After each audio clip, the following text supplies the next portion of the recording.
Hello everyone, welcome to my channel AKS Public Health News. Aujourd'hui, nous allons parler d'un sujet important qui nous concerne tous, c'est la santé. Alors, avant que nous puissions commencer, moi c'est Ariana, c'est la Kassongo, professionnelle de la santé publique. Je fais des vidéos pour la sensibilisation, informer la communauté et éduquer pour les changements des comportements.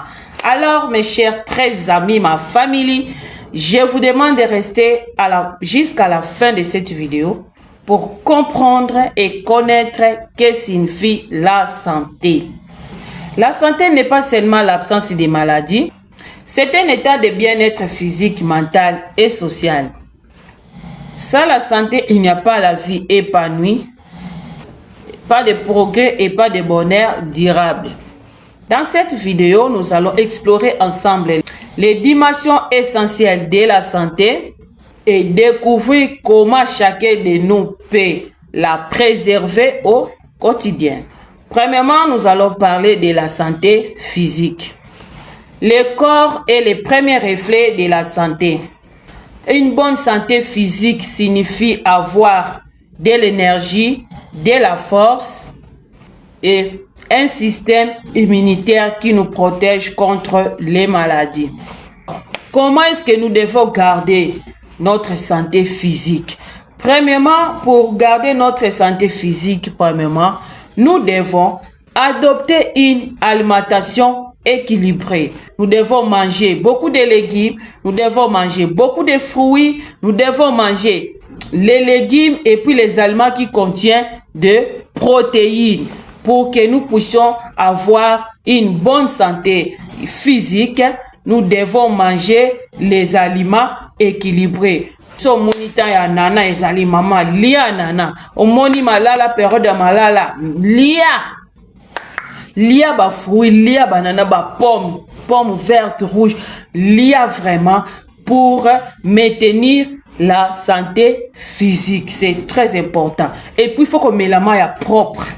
Voilà, il faut que la main soit propre pour nous toujours à bonne santé physique. Et puis faire les activités physiques. Il faut que ça la sport. C'est très important. La main mingi, éliminer ba toxique. Donc il faut boire beaucoup d'eau. Il y a biloko il y a bien, il y a propre, et ça saine. Voilà. Et puis faire des visites médicales pour prévenir des maladies. C'est très important. Pour garder la santé physique, il faut tout le temps aller faire des check-up. Ozela, obela, bongo kende l'hôpitalité. Même si vous êtes en bonne santé, vous se sentir à ta signe mon côté dans nzoto na yo kendaka salaka ba examen, salaka ba check-up, attention, il y a glycémie, voilà. Il y a toutes sortes, il y a VIH, il faut toujours faire les check-up. Et puis il faut éviter de boire l'alcool. Alcool est bien nuire santé. Il faut éviter de boire. Batumba il faut éviter. Deuxième la santé mentale. Voilà. C'est très important.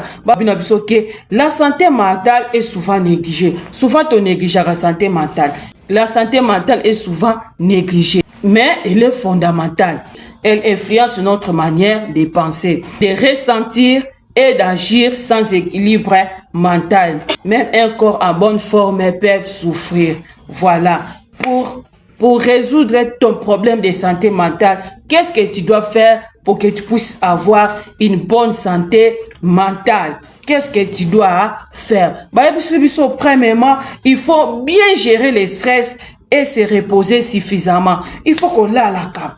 Bien gérer tes stress. Même s'il y a des problèmes. J'avais parlé dans ma vidéo,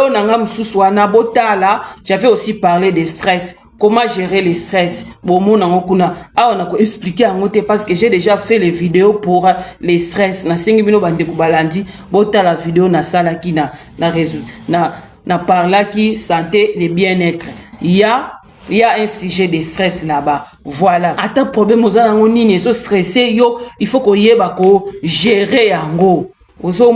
Et puis kozala na pongi, il faut qu'on la ka ndenge ba biso qu'il faut dormir 7 entre 7 à 8 heures du temps chaque nuit. Il faut dormir. Et puis, prendre du temps de soi, détente, méditation, loisir. Donc, tu dois te détendre un peu, tu dois méditer, soit tu lis la Bible, hein, soit autant un livre, autant guide. Et puis, loisir, des fois, il faut aller faire un peu de loisirs pour résoudre la santé mentale, pour éviter, pour que tu sois à bonne santé mentale. Et puis, parler ses émotions avec des proches ou professionnels de santé.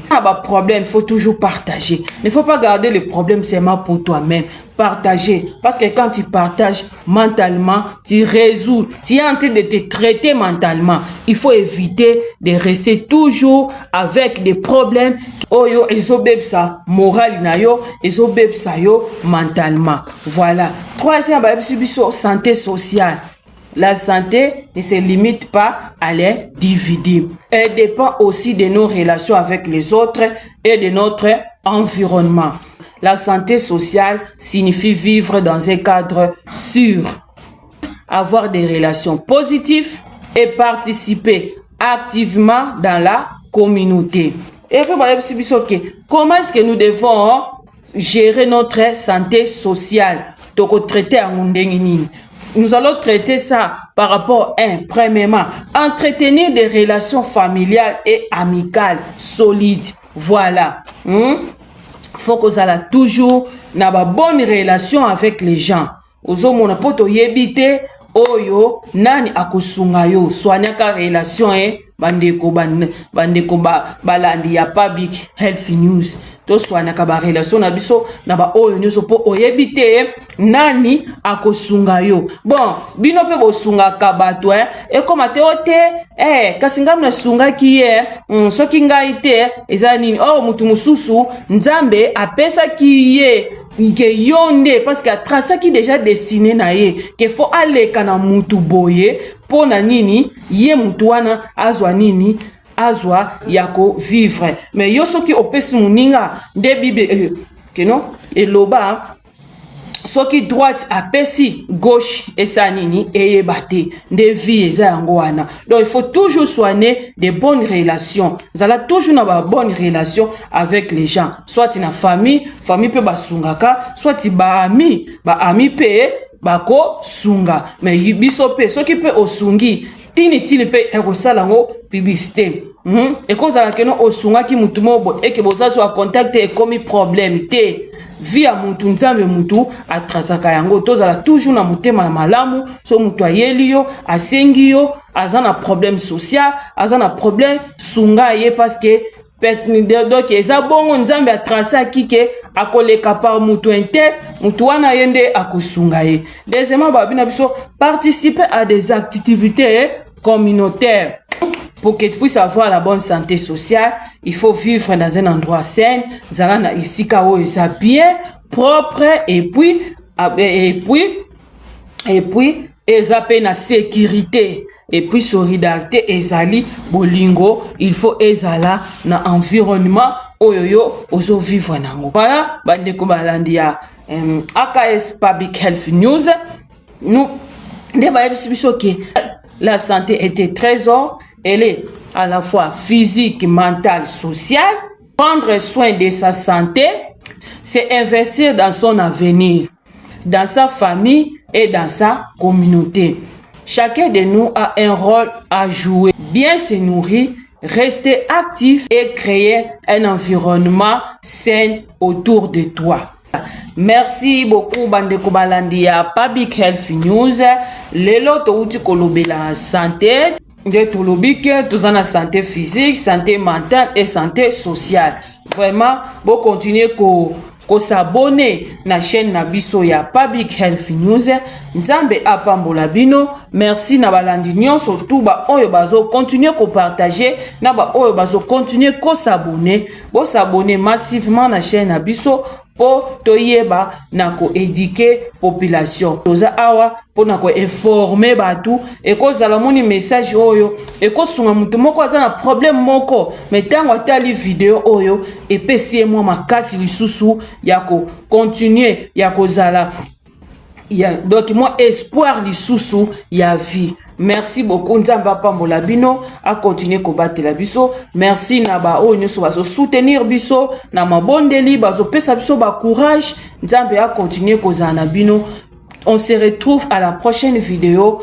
Que Dieu vous bénisse. N'hésitez pas de partager et de vous abonner. Activez la cloche de notification. Bye.